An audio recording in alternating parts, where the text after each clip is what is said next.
अस्सलामुअलैकुम दोस्तों, मैं हूं उमैर अदीज़ और आप देख रहे हैं यू आर अदीज़। तो यार एक और नया दिन, एक और नया वीडियो। आज है 30 दिसंबर 2020।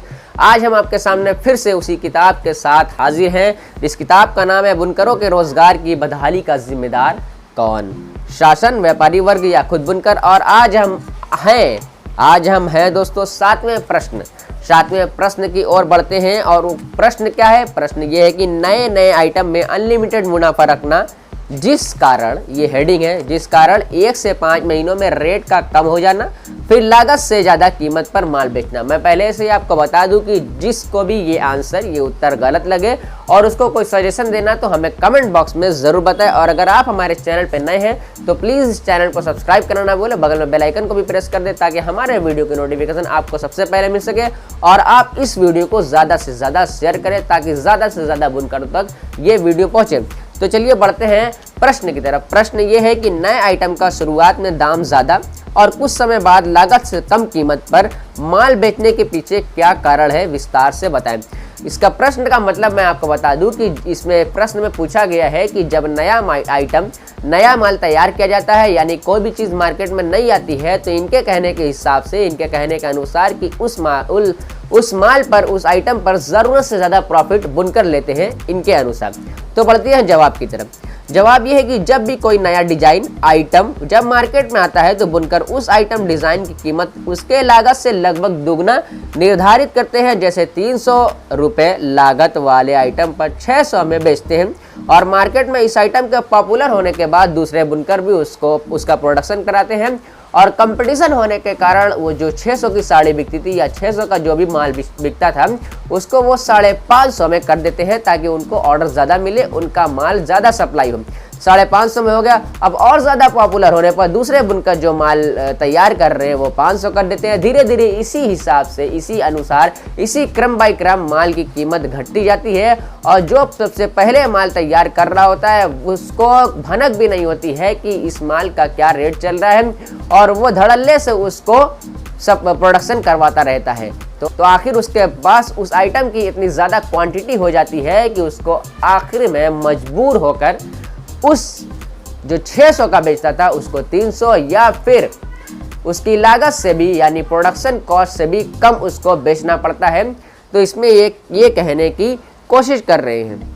अब नतीजा क्या होता है? नतीजा ये होता है कि वो व्यापारी, वो गिरस्ता अब रॉ मटेरियल्स वाले का कर्जदार हो जाता है और मजबूरन उसको अपने जेब से, यानी कि मुनाफा तो हुआ नहीं, उसके बाद जो कैपिटल है उसमें से उसको रॉ मटेरियल्स वालों को देना पड़ता है। और अगर वो नहीं दे पाता है तो वो बेईमान कहलाता है, वो नादानिया कहलाता है, वो पता नहीं क्या क्या उसको लोग कहते हैं। और ये सब किस वजह से होता है? ये सब इस वजह से इनके अनुसार होता है कि ज़रूरत से ज़्यादा किसी भी माल में प्रॉफिट रख लेना।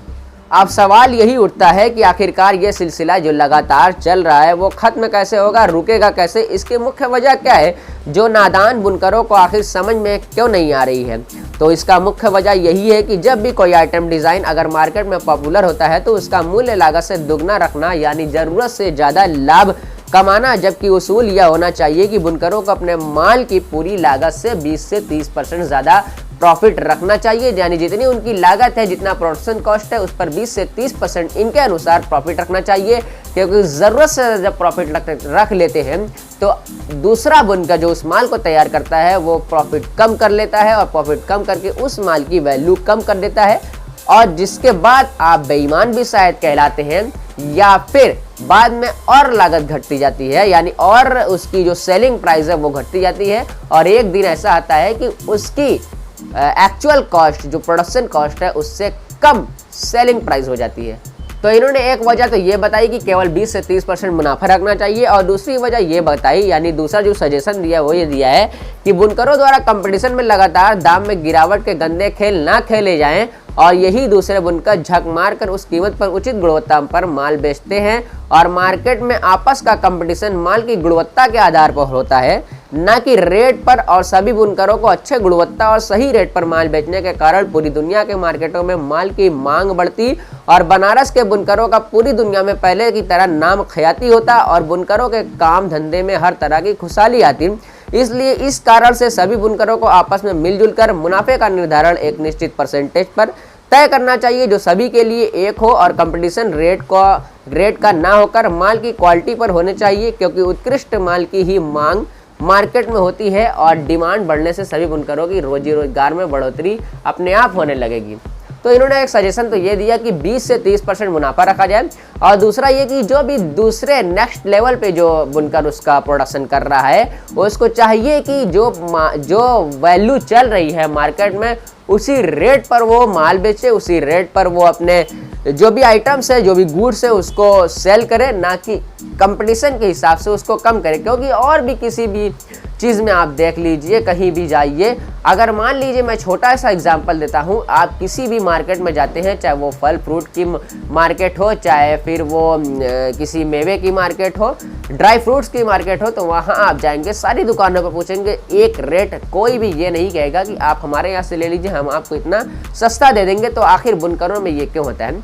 और एक चीज़ मैं आपको बता दूँ कि मान लीजिए पहले किसी ने प्रोडक्शन किया और उसका जितना भी प्रॉफिट रखा, तो नेक्स्ट लेवल पे जो भी दूसरी बार जो प्रोडक्शन कर रहा है उसको ये चाहिए कि उतना ही मार्केट प्राइस रखे जितना पहले के बुनकर, यानी जो पहले प्रोडक्शन कर चुका है वो जितना रेट रखा है, जो मार्केट रेट चल रहा है उतना ही में उसको बेचे, ना कि उसको कम करके। क्योंकि इससे पूरे बुनकर की गुडविल खराब होती है और मार्केट में ये होता है कि ये बुनकर बहुत ज़्यादा हद से ज़्यादा प्रॉफिट रख रहे हैं और इनके अंदर एकता नहीं है, और उनको ये भी लगता है कि ये बहुत महंगा हमें आइटम या गुड सप्लाई कर रहे हैं, क्योंकि दूसरे बुनकर जाकर उनको सस्ते में माल बेच देते हैं। तो मैं बस यही कहना चाहूँगा कि जो भी मार्केट चल रहा है आप कंपटीशन ना देखें, आप मार्केट प्राइस देखें, मार्केट प्राइस जो चल रहा है आप भी उतने में ही देने वाला ऊपर वाला है। इंशाल्लाह आपका आइटम और गुड्स ज़रूर बिकेगा अगर आप मार्केट प्राइस पे चले, ना कि ये सोचे कि अगर मैं सस्ता बेचूंगा